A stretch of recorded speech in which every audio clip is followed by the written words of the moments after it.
Hello जी, नमस्कार। स्वागत है आप सभी का हमारे अपने परिवार बीएससी विजन में। कैसे हो आप सब लोग? होपफुली आप बहुत अच्छे होंगे, बेहतर तरीके से आपकी स्टडी जारी रही होगी। चलेगा, शुभारंभ करते हैं आज की इस क्लास का। और आज की क्लास में अपन बात करने वाले हैं एक बहुत ही मोस्ट इम्पोर्टेंट टॉपिक, होप स्टेटड प्रयोग के बारे में। और मैं आपको बता देना चाहता हूँ, लेक्चर नंबर 6 और लेक्चर नंबर 7 बहुत ही ज्यादा मोस्ट इम्पोर्टेंट है। अपना होप स्टेटड एक्सपेरिमेंट और द्रव्यमान स्पेक्ट्रोस्कोपी, ये दोनों बहुत ज्यादा मोस्ट इम्पोर्टेंट है। इसके अलावा अभी अपन ने पढ़ा, ये जो दोनों टॉपिक हैं, अभी हाल ही में जो 2023 में बीएससी बीएड का पेपर था फाइनल ईयर का, तो उसमें हाल ही में दोनों ये पॉइंट्स है ना, अपने द्रव्यमान स्पेक्ट्रोस्कोपी वाला और होप स्टेटर्ड प्रयोग वाला, दोनों एक साथ पूछे गए। तो बहुत ही मोस्ट इम्पोर्टेंट है और कई बार पूछे जा चुके हैं। ये तो अभी 2023 की मैं बात कर रहा हूँ, इससे पहले भी कई बार पूछे जा चुके हैं।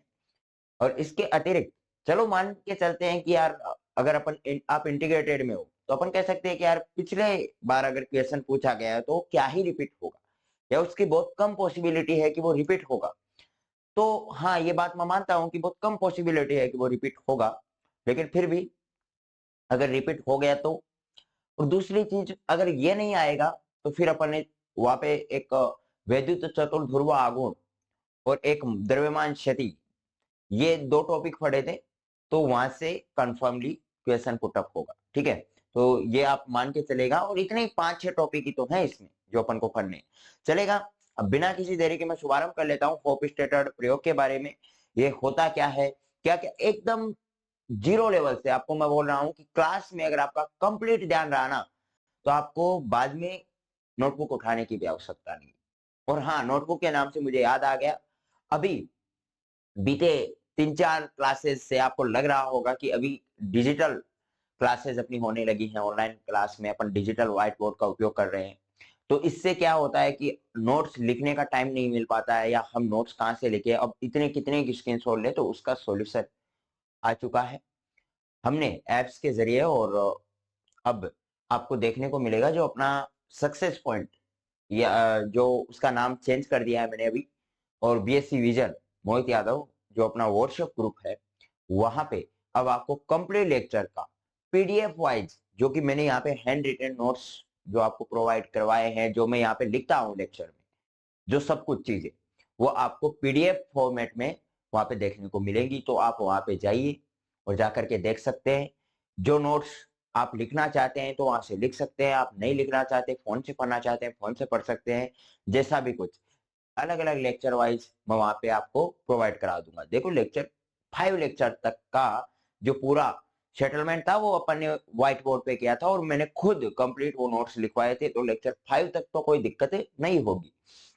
बात आती है लेक्चर 6 से और आगे जितने लेक्चर्स चलने वाले हैं, तो उन लेक्चर्स में मैं आपको सारी पीडीएफ्स वहां पे प्रोवाइड करवा दूंगा। अगर फिर भी आपको लगता है कि यार एक जो पेजेस हैं वो बहुत ज्यादा हो जाते हैं, भाई डिजिटल बोर्ड है तो वो तो पेजेस तो ज्यादा होंगे, क्योंकि इतना ही बहुत कम लिखते हैं अपन। फिर भी आपको चाहिए कि हमें कुछ नोट्स वगैरह का, तो आप जरूर उसमें कमेंट कर देना, मैं नोट्स भी आपको प्रोवाइड करवा दूंगा। ठीक है, चलेगा, ये सब कुछ चीजें हो गई हैं।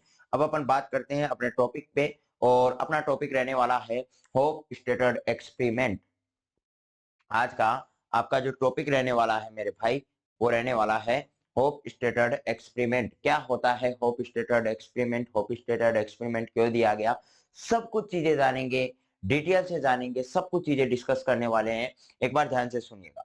देखो, पहली बात तो ये होप स्टेटर जी ने ही दिया था, ये बात तो फिक्स है।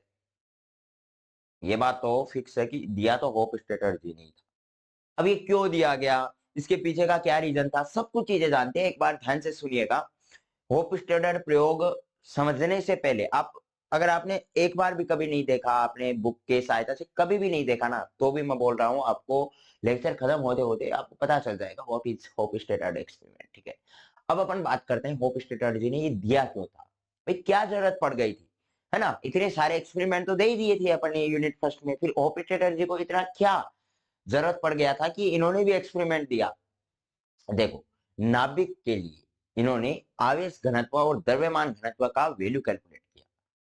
नाभिक के आवेश घनत्व और द्रव्यमान घनत्व का वैल्यू कैलकुलेट करने के लिए होपस्टेटर जी ने प्रयोग दिया था, और इन्होंने अकेले ने नहीं दिया था। होपस्टेटर जी तो थे ही इसमें, इनके साथी भी इसमें प्रयोग में सम्मिलित थे। तो होपस्टेटर जी ने और होपस्टेटर जी के सहयोगियों ने मिलकर के एक प्रयोग दिया, और उस प्रयोग को अपन कहते हैं होपस्टेटर प्रयोग। अब आपको यहाँ पे कंप्लीट रूप से नजर आने वाला है सारा सिस्टम होपस्टेटर प्रयोग का।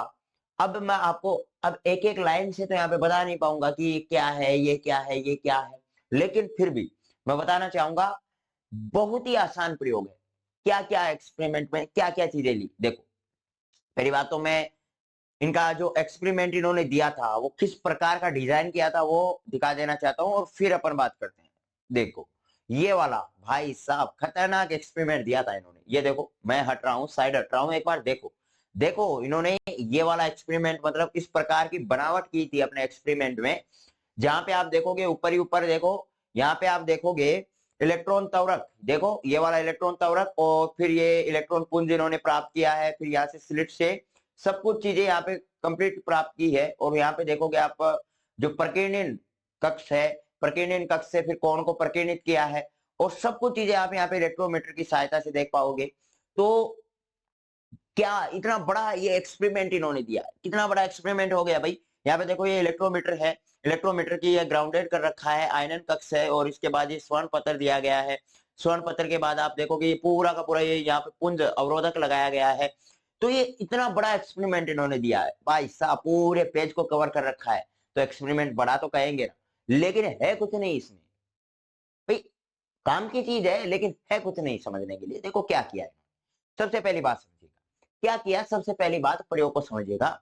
देखो ऊपर ही ऊपर से स्टार्ट हो जाओ, वहां से कहा से इलेक्ट्रॉन तवरक से आप स्टार्ट हो जाओ। इलेक्ट्रॉन तवरक में देखो ये जा रही है एक लाइनिंग, पूरी पूरी लाइनिंग जा रही है ना।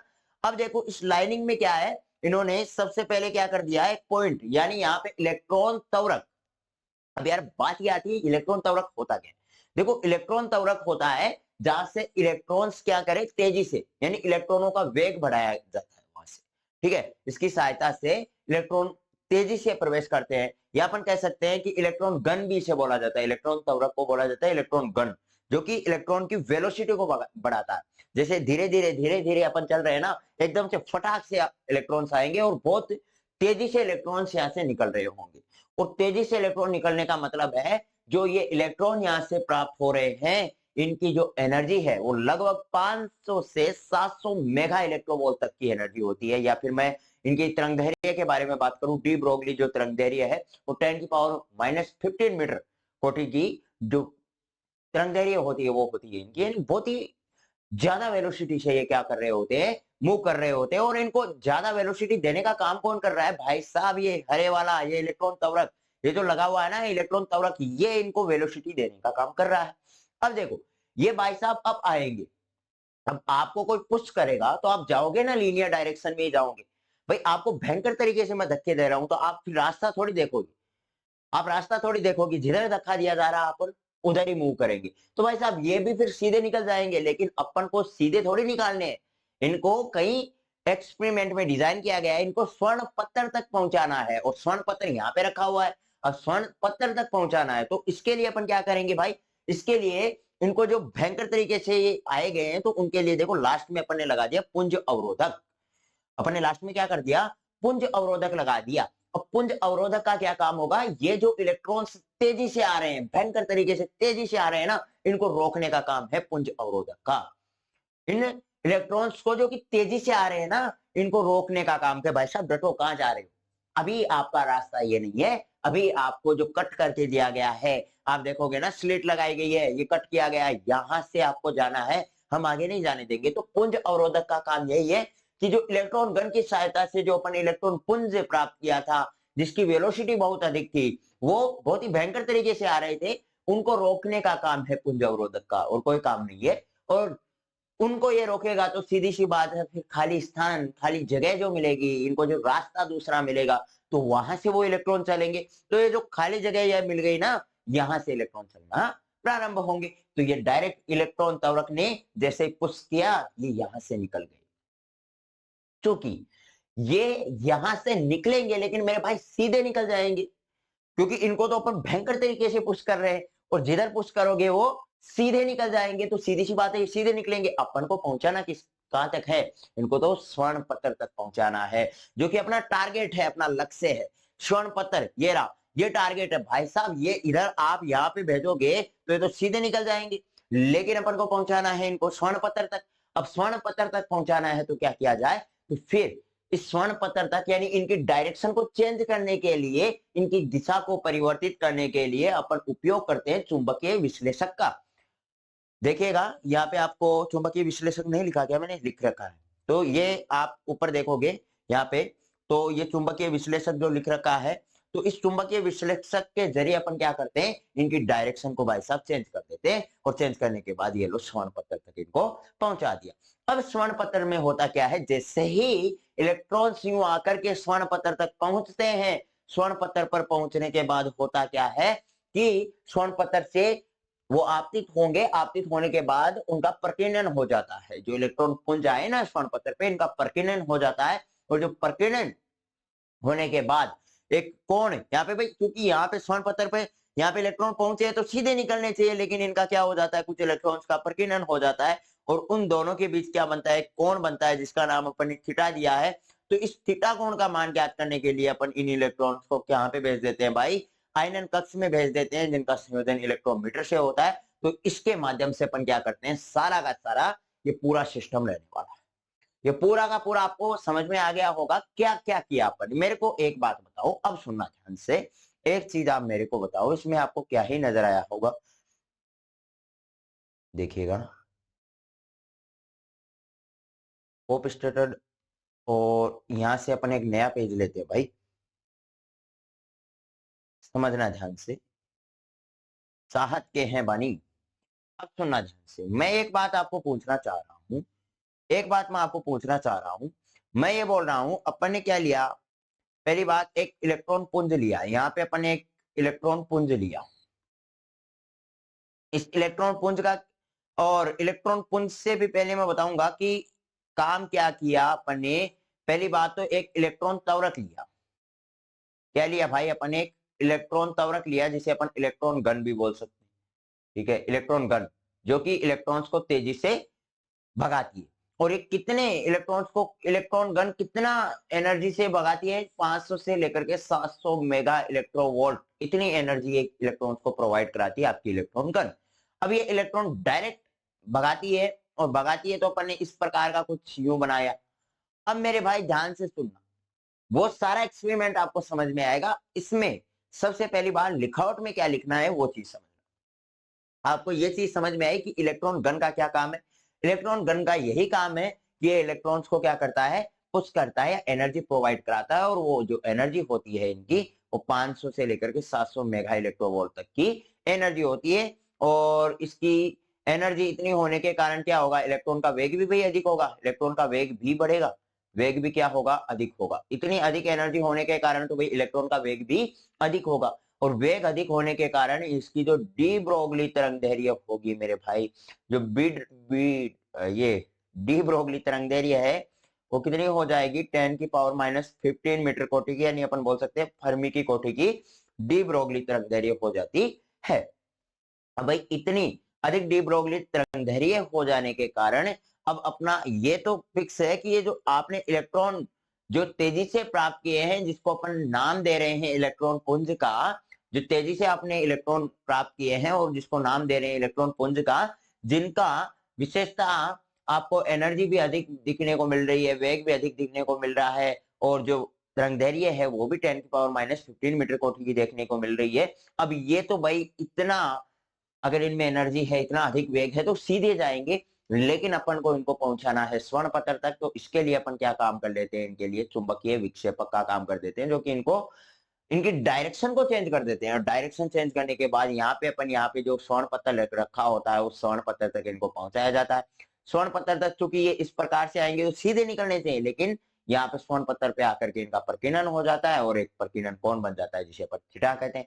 अब प्रकीर्णन कोण बन गया, जिसको अपन थीटा कह रहे हैं, तो इस प्रकीर्णन कोण का भी मान अपन को कैलकुलेट करना चाहिए। तो प्रकीर्णन कोण का मान ज्ञात करने के लिए इन जो प्रकीर्णित हुए जो इलेक्ट्रॉन्स है, इनको आयनन कक्ष में भेज दिया जाता है, और इस आयनन कक्ष का जो संयोजन होता है वो इलेक्ट्रोमीटर से होता है।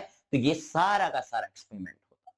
ये सारी की सारी ये थ्योरी है, कुछ भी नहीं है, इसमें थ्योरी है और ये थ्योरी आपको लिखनी है। और ये थ्योरी आपको तभी समझ में आएगी जब डायग्राम अच्छे से क्लियर हो। तो डायग्राम अच्छे से क्लियर है तो थ्योरी में कोई दिक्कत है नहीं। लेकिन मैंने क्या कहा था, होप स्टेटर जी ने प्रयोग क्यों दिया? तो मेरे भाई देखना, होप स्टेटर जी ने प्रयोग इसलिए दिया था क्योंकि उनको नाभिक का आवेश घनत्व और द्रव्यमान घनत्व ज्ञात करना था। और अकेले होप स्टेटर जी ने नहीं, होप स्टेटर जी तो थे ही, उनके सहयोगी भी इसमें साथ थे। तो उनके सहयोगी और होप स्टेटर जी, इन दोनों ने ये क्या किया, प्रयोग दिया था। समझ गए मेरी बात को? दोनों ने क्या किया था, ये प्रयोग दिया था। ठीक है, तो इसलिए ये प्रयोग दिया गया था और उसे अपन कहते हैं होप स्टेटर प्रयोग। अब सुनना, ये आपका पूरा का पूरा एक्सपेरिमेंट है जो मैंने डिटेल से आपको समझा दिया है, क्या इसमें होता है क्या नहीं होता है। पुंज अवरोधक, प्रकीर्णन कक्ष, लक्ष्य, आयनन कक्ष, इलेक्ट्रोमीटर, प्रकीर्णन, इलेक्ट्रॉन पुंज, ये सब कुछ चीजें आपको समझ में आ चुकी है। अब देखो इसकी थ्योरी कैसे लिखनी है वो मैं आपको बता देना चाहता हूँ।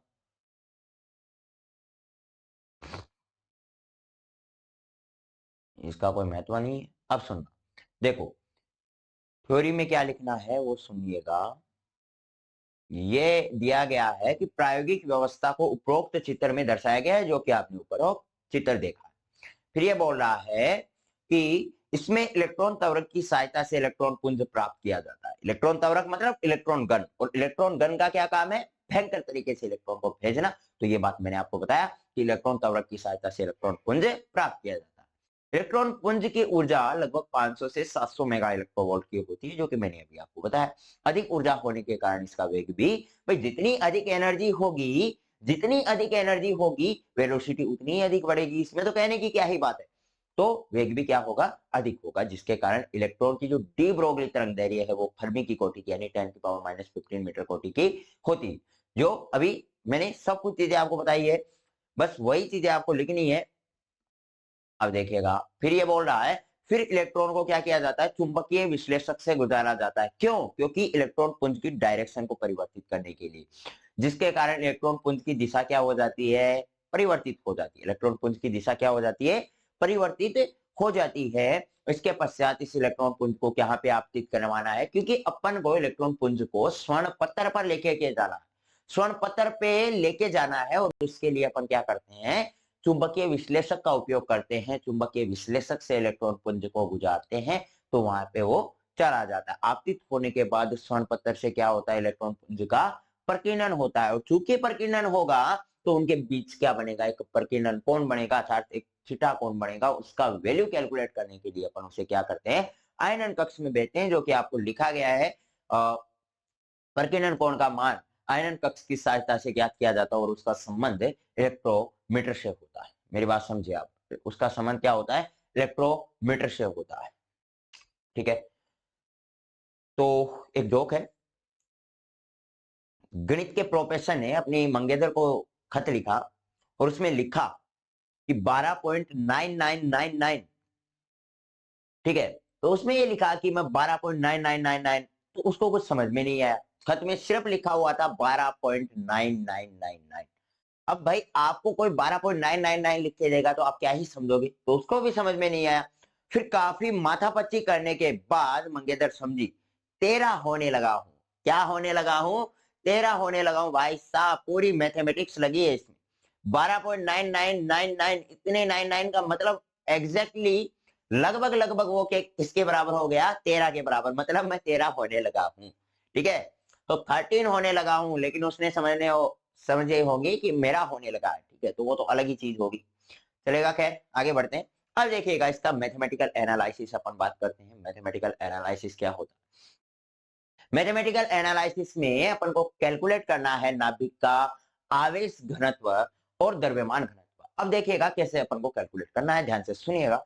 अब मैं बात कर लेता हूं आयतन आवेश घनत्व की परिभाषा से अपन इसको कैलकुलेट करेंगे। तो आयतन आवेश घनत्व की परिभाषा क्या होती है मेरे भाई, सबसे पहली बात मैं बोल रहा हूं, ये आपका कोई न्यूक्लियस है, ये कोई न्यूक्लियस है और ये वाला, और इसकी अपने पास है,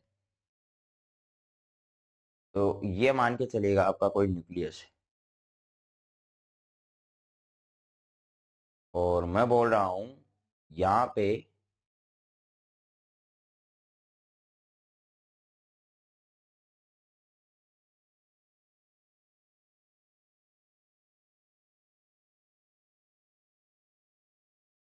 ये इसकी रेडियस मैं बोल रहा हूँ आर है, मान के चलेगा इसकी रेडियस है आर, ठीक है। और एक और न्यूक्लियस मैं ले लेता हूं, अरे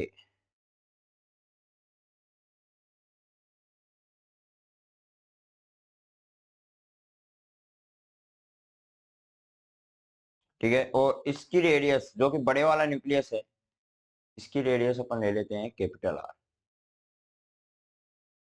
इसकी न्यूक्लियस मान के चलेगा क्या है, कैपिटल आर।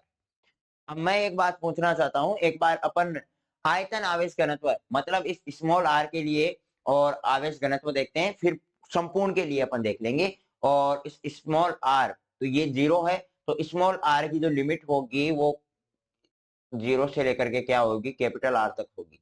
इसमें कोई दिक्कत नहीं होगा भाई, स्मॉल आर कहां से कहां तक एग्जिस्ट कर रहा है, 0 से लेकर के कैपिटल आर तक एग्जिस्ट कर रहा है, तो इसकी जो लिमिट होगी वो 0 से लेकर के कैपिटल आर तक होगी।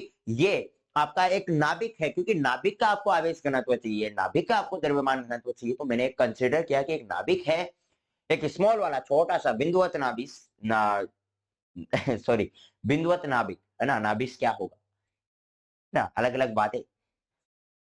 एक बिंदुवत नाभिक मैंने क्या किया, कैलकुलेट किया। एक कैलकुलेट क्या ही किया, मान लिया एज्यूम एज्यूम एक छोटा सा बिंदुवत नाभिक है जिसकी रेडियस स्मॉल सी आर है।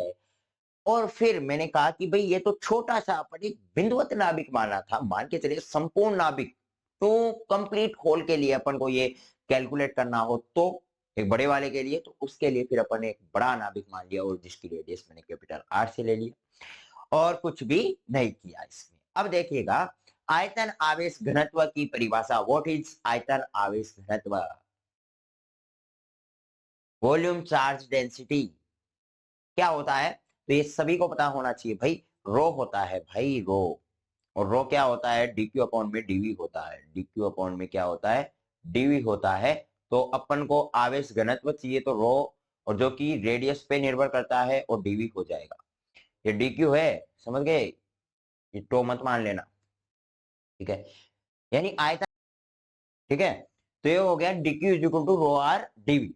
अब मैं बोल रहा हूं अगर अपन इसका क्या कर दें, इंटीग्रेशन कर दें, सुनना ध्यान से, स्मॉल आर पे डिपेंडेंट कर रहा है। अब मैं इसके लिए देखूं तो डीक्यू क्या हो जाएगा, रो आर डीवी, ठीक है, यहां तक क्लियर।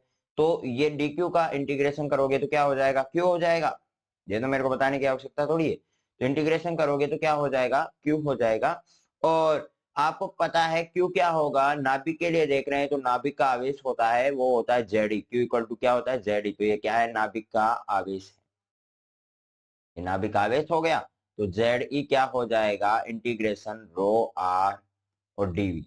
अब अपन बात करते हैं मेरे भाई इस रो आर डीवी वाले मैटर की, यानी डीवी यानी वी क्या है, यहाँ पे वॉल्यूम है। और आपको पता है वॉल्यूम अभी अपन ने कैलकुलेट किया था थोड़े दिन पहले, और वो क्या कैलकुलेट किया था, वी इक्वल टू क्या होता है, 4/3 पाई आर क्यूब। अभी मैं स्मॉल वाले की बात कर रहा हूं, ठीक है, तो 4/3 पाई आर क्यूब, ठीक है। अगर मैं इसका आर के सापेक्ष क्या कर दूं, अवकलन कर दूं, आर के सापेक्ष क्यों, ये भी कांस्टेंट है ये भी कांस्टेंट है, तो अवकलन तो आर के सापेक्ष ही होगा।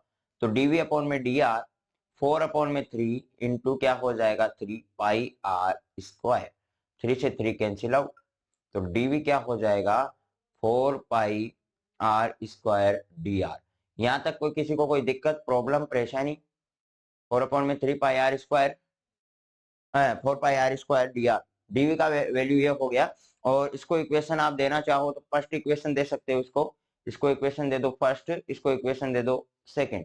तो समीकरण जो सेकंड है उसको किस में रख दो, इक्वेशन फर्स्ट में रख दो। इक्वेशन सेकंड को इक्वेशन फर्स्ट में पुटअप करोगे तो करो भाई पुटअप, जेड ई का वैल्यू हो जाएगा रो आर और डीवी की जगह हो जाएगा 4 pi r square d r. 4 pi r square क्या हो जाएगा, डी आर हो जाएगा, ठीक है। और इसका जो लिमिट होगा जहां कहां से कहां तक एग्जिस्ट करेगी, 0 से कैपिटल आर तक, लिमिट 0 से कैपिटल आर तक क्या करेगी, एग्जिस्ट करेगी। ठीक है, तो ये हो गया इक्वेशन 3। और ये इक्वेशन 3 क्या करता है, नाभिक के आवेश घनत्व को परिभाषित करता है। अपन बोल सकते हैं कि इसके माध्यम से समीकरण 3 की सहायता से नाभिक का आवेश घनत्व ज्ञात किया जाता है। समीकरण 3 की सहायता से नाभिक का आवेश घनत्व ज्ञात किया जा सकता है। समझ गए मेरी बात को? मैंने कुछ भी लिखा गया, कुछ भी किया क्या इसमें? कुछ भी नहीं किया। लो ये भी लिख देता हूं, समीकरण 3 की सहायता से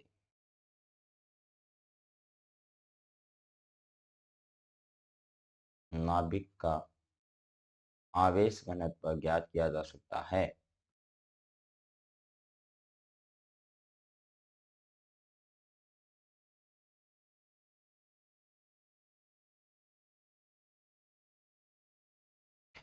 एक बात बताओ भाई, आवेश घनत्व कैलकुलेट करने में किसी को भी कोई भी दिक्कत, कोई भी प्रॉब्लम नहीं होनी चाहिए। एक बार पुनः मैं आपको बताना चाहूंगा क्या किया क्या नहीं किया इसमें। किसी को कोई भी डाउट नहीं होना चाहिए, बहुत आसान है गणितीय विश्लेषण। और गणितीय विश्लेषण करने से पहले मैंने एक परिभाषा लगाई, आयतन आवेश घनत्व की परिभाषा। आयतन आवेश घनत्व की परिभाषा से अपन आवेश घनत्व कैलकुलेट कर रहे हैं। और उसके लिए मैंने एक एज्यूम किया, एक radius r, small r radius का नाभिक, एक कैपिटल आर रेडियस का नाभिक, जो कि स्मॉल आर रेडियस वाला जो नाभिक है वो एग्जिस्ट करता है 0 से लेकर के कैपिटल आर वाले, उससे बाहर नहीं जा सकता। ठीक है, उससे वो बाहर नहीं जा सकता। अब स्मॉल आर वाले रेडियस के लिए अपन नाभिक का आवेश घनत्व की तुलना कर रहे हैं या कैलकुलेट करने के लिए उसे ले रहे हैं। तो मैं बोल रहा हूं कि उसमें अपन क्या करेंगे, अब आवेश घनत्व की परिभाषा लगाएंगे, आयतन आवेश घनत्व की। तो आयतन आवेश घनत्व की परिभाषा बोलती है कि जो घनत्व है वो किसके बराबर होता है, आवेश अपॉन में आयतन के बराबर होता है। यानी जो रो होगा वो dq अपॉन में dv के बराबर होगा, क्योंकि एक अपन अल्फांश के कारण ले रहे हैं। अल्फांश के कारण नाभिक जो छोटा वाला भी ले रहे हो ना, ये अल्फांश के कारण ले रहे हैं। तो अल्फांश के कारण ये क्या हो जाएगा, dq रो r dv हो जाएगा। फिर कंप्लीट के कारण लेंगे तो इसका क्या कर दिया जाएगा, इंटीग्रेशन कर दिया जाएगा। लिमिट जो एग्जिस्ट करेगी वो 0 से कैपिटल R तक वो लिमिट एग्जिस्ट करने वाली है। तो ये सारा सिस्टम इसमें रहने वाला है। Q इक्वल टू क्या हो गया, ZE हो गया, जो कि क्या है, अपना नाभिक का आवेश होता है। Q इक्वल टू ZE, और Q इक्वल टू ZE रख दिया। वॉल्यूम जो वहां पे dv था, dv का वैल्यू कैलकुलेट करने के लिए सीधा सा फॉर्म है यार, रेडियस के फॉर्म में अपन उसे कैलकुलेट करना चाहते हैं। तो आपको पता होना चाहिए आयतन v क्या होता है, 4/3πr³ के बराबर होता है नाभिक का आयतन। अरे भाई नाभिक की बात कर रहे हो, न्यूक्लियस की बात कर रहे हो, तो न्यूक्लियस का आयतन क्या होता है, 4/3πr³ होता है। तो πr³ वहां पे रखा, उसका r के सापेक्ष मैंने क्या कर दिया, डिफरेंशिएट कर दिया। तो dv का वैल्यू वहां से कैलकुलेट हो गया, dv का वैल्यू वहां पे रखा, लिमिट को 0 से r कर दिया, और यह आपका एक इक्वेशन प्राप्त हुआ। और वही इक्वेशन है जो नाभिक के आवेश घनत्व के बारे में अपन को बता सकता है, या उसके द्वारा नाभिक का आवेश घनत्व ज्ञात किया जा सकता है।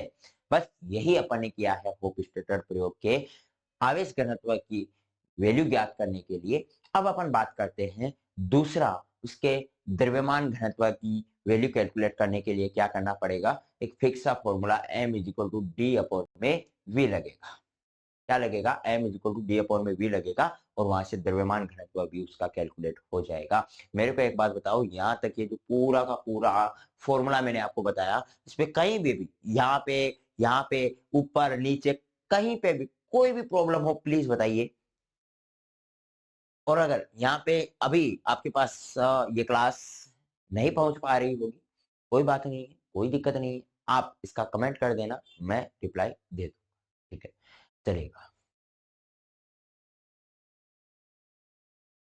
1 मिनट।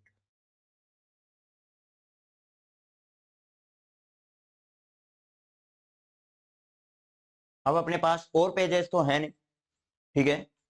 अब अपन इसके बारे में बात करते हैं, नाभिक का आवेश घनत्व अपन ने कैलकुलेट कर लिया। अब अपन बात करते हैं नाभिक के द्रव्यमान घनत्व की। नाभिक का जो द्रव्यमान घनत्व है, मास डेंसिटी है, उसके बारे में अपन बात करते हैं। सबसे पहली बात तो नाभिक का द्रव्यमान घनत्व होता क्या है, तो नाभिक का जो द्रव्यमान घनत्व होता है d, वो क्या होता है, m अपॉन में v के बराबर होता है। ये द्रव्यमान घनत्व का सीधा सा फॉर्मूला है। अपने नाभिक का द्रव्यमान घनत्व कैलकुलेट करने के लिए सीधा सा फॉर्मूला है, d equal to m upon में v। d इक्वल टू क्या होता है, m अपॉन में v, सीधा सा फॉर्मूला है द्रव्यमान घनत्व कैलकुलेट करने का। अब देखिएगा यहाँ पे बात करते हैं डी, तो अपना द्रव्यमान घनत्व हो ही गया। एम का जो वैल्यू होता है ना वो एयू के बराबर होता है।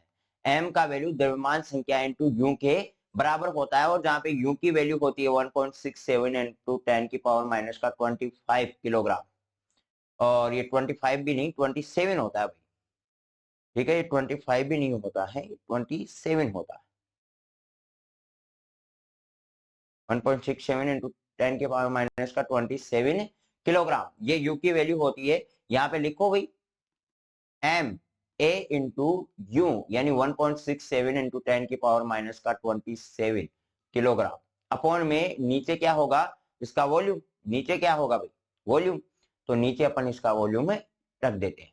अब मेरे को एक बात बताओ भाई, अभी जब मैंने नाभिक का आवेश घनत्व कैलकुलेट किया था, जब मैंने नाभिक का आवेश घनत्व कैलकुलेट किया था, उस वक्त मैंने आपको बताया कि जो अपने न्यूक्लियस का वॉल्यूम कितना होता है, अभी मैंने बताया ना न्यूक्लियस का वॉल्यूम कितना होता है, तो वही ये वॉल्यूम है। बात नाभिक की कर रहे हैं, तो नाभिक की त्रिज्या की बात हो, नाभिक के आयतन की बात हो, जिसकी भी बात हो सेम ही होगी ना भाई, चाहे अपन द्रव्यमान घनत्व कैलकुलेट कर रहे हैं, चाहे अपन आवेश घनत्व कैलकुलेट कर रहे हैं, बातें सेम होंगी भाई। किसी टॉपिक के या किसी विषय के चेंज हो जाने से अपना फॉर्मूला थोड़ी ना चेंज हो जाएगा, तो वही चीज है। तो नाभिक का आयतन क्या होता है 4/3 पाई आर क्यूब, 4/3 क्या होता है पाई आर क्यूब। यहाँ पे मेरे भाई एक बात बताओ, नाभिक का आयतन क्या होता है 4/3 पाई आर क्यूब होता है। आर इज इक्वल टू क्या होता है, अब आर नाभिक का जो रेडियस होता है वो क्या होता है आर नोट ए की पावर 1/3। अरे भाई द्रव्यमान संख्या के 1/3 घात के समानुपाती होता है नाभिक की त्रिज्या। अभी ये चीज भी अपन ने पढ़ रखी है यूनिट फर्स्ट में, मैंने बोला था ना जो डेफिनेशंस आपको पढ़ाई गई हैं, जो डेफिनेशंस आपको बताई गई है, वो सारी काम में आएंगी। एक भी डेफिनेशन ऐसी नहीं है जो कुछ भी मतलब कि कहीं काम में यूज नहीं आएगी, ऐसे ही लिखा दिया, पेज भरवाने के लिए लिखा दिया। सबकी सब डेफिनेशन एक एक करते हुए काम में आ रही है। आप देख रहे हो नाभिक का आयतन आपको काम में आया है, नाभिक की त्रिज्या भी काम में आई है, द्रव्यमान संख्या वगैरह सब कुछ काम में आ रही है। जो नाभिक के टाइप्स हैं वो भी काम में आएंगे, कहीं ना कहीं एक भी चीजें व्यर्थ नहीं जाएंगी, ठीक है। तो वॉल्यूम क्या होता है 4/3 पाई आर क्यूब होता है। आर की जगह भाई क्या होता है आर नाभिक की द्रव्यमान संख्या के 1/3 घात के समानुपाती होता है। ये बताई हुई चीजें हैं, इसको समझाने की आवश्यकता नहीं होनी चाहिए मेरे ख्याल से। अब अपन बात करते हैं आर की जगह भाई ये रख दो, तो 4/3 पाई आर नोट क्यूब, और ये हो गया ए। अब ये वैल्यू मैं यहाँ पे डी की जगह यहाँ पे डी के पास पुट अप कर देता हूं, तो देखिएगा क्या होगा। तो डी इक्वल टू क्या होगा ए इंटू 1.67 इंटू 10 की पावर माइनस का 27 किलोग्राम, और ये रेडियस होगी तो मीटर में होगी, ठीक है। और अपॉन में क्या होगा ए, तो 4/3 into pi into r naught cube ए, ठीक है। अब मेरे भाईजान से सुनना, ए से ए तो कैंसिल आउट हो जाएगा, यहाँ पे ए से ए तो क्या हो गया कैंसिल आउट हो गया, और बाकी बचेगा क्या, बाकी बचेगा क्या, तो डी इक्वल टू क्या हो गया, डी इक्वल टू हो गया 1.67 इंटू 10 की पावर माइनस का 27 किलोग्राम, अपॉन में 4/3 पाई का वैल्यू मैं लिख दूंगा 22/7 into r naught. R naught का वैल्यू कितना होता है ये कहाँ पे बताया था, अनसर्टेनिटी प्रिंसिपल में मैंने बताया होगा कि इलेक्ट्रॉन नाभिक में उपस्थित नहीं होता है, बताइए। तो उस वक्त मैंने आर नोट का भी वैल्यू आपको बताया था, और आर नोट का वैल्यू होता है मेरे भाई 1.25 इंटू 10 की पावर माइनस का 15, और ये मीटर, और इसका हो गया क्यूब, ये मीटर हो गया और इसका हो गया क्यूब, और ये अभी आपको मैंने कैलकुलेट करके बताया हुआ है, ये देखिएगा। समझ गए मेरी बात को, ओके। अब सुनिएगा, ये क्या हो गया इसका क्यूब हो गया, बाकी मैं कैलकुलेट करके लेके आया था, लेकिन यार मैथमेटिकल इक्वेशंस में और कैलकुलेशन से काम नहीं चलता है जब तक अपन बताए नहीं। अब इसको जब आप सोल्व करोगे इस वाले पोर्शन को, और आप सोल्व कर लेना आपके पास समय है तो, वरना इतनी सारी इक्वेशंस को सोल्व करना इतना थोड़ा डिफिकल्ट हो जाएगा, समय बहुत ज्यादा लगेगा इसको जब आप सोल्व करोगे। और इस वाले मीटर क्यूब को मैं यहाँ पे ऐसे भी लिख सकता हूँ, इसकी कोई दिक्कत वाली बात नहीं है, कहीं पे आपको यहाँ पे मिले हमें बताया नहीं। है ना, समझ गए। तो इसको मैंने उधर रख दिया ताकि मैं डायरेक्ट लिख सकूं, और इसका वैल्यू आएगा 2 × 10⁻17 किलोग्राम पर मीटर क्यूब। ये होता है नाभिक का द्रव्यमान घनत्व, वो होता है नाभिक का जो द्रव्यमान घनत्व होता है 2 × 10⁻17 किलोग्राम मीटर क्यूब। ये हो गया भाई नाभिक का द्रव्यमान घनत्व। समझ गए मेरी बात को, ये रहा, ठीक है। और उसके बाद आपको थ्योरी लिखनी है, अतः नाभिक का घनत्व बहुत अधिक होता है जो कि द्रव्यमान संख्या पर निर्भर नहीं करती, ठीक है। नाभिक का घनत्व बहुत अधिक होता है और ये द्रव्यमान संख्या पर निर्भर नहीं करती है, तो द्रव्यमान संख्या है ही नहीं, तो घनत्व निर्भर कहाँ करेगा। तो होपफुली मैं मान के चल रहा हूँ आपको होप स्टेटर प्रयोग अच्छी तरीके से, भयंकर तरीके से समझ में आ गया होगा। और मिलते हैं नेक्स्ट लेक्चर में, तब तक के लिए हंसते रहेगा, मुस्कुराते रहेगा, अपनी फिजिक्स को दमदार बनाने का प्रयास करते रहेगा। Bye bye, have a nice